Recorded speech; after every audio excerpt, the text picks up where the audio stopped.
ज़नीरा फरीद अहमद। चचा रहीमो एक मेहरबान आदमी थे। उनके पास बहुत सारी बकरियां थीं।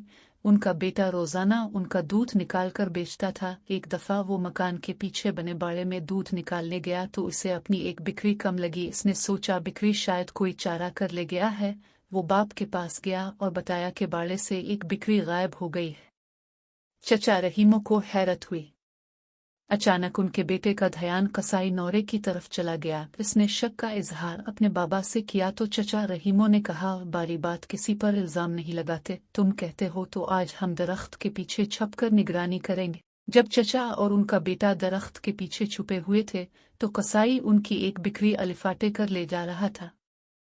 चचा को अपनी आंखों पर यकीन न आया। उन्होंने नौरे को आवाज देकर रोका और पूछा, ऐसी क्या बात हो गई कि तुम चोरी करने लगे? नौरे ने कहा, चचा मुझे माफ कर दी। जानवरों में बीमारी फैलने से मेरा कारोबार नहीं चल रहा है। मेरी माँ घर पर बीमार पड़ी है। नूरा रोते हुए बोला। चचा ने नौरे के आंसू साफ किए और बोले, अगर तुम्हारी माँ बीमार थी तो तुम मुझसे कहते। तुम्हें चोरी करने की क्या जरूरत थी? अब तुम्हारी सजा है कि तुम सुबह से शाम तक मेरे बेटे के साथ बकरियां चराया करोगे। इसके बदले में तुम्हारी माँ का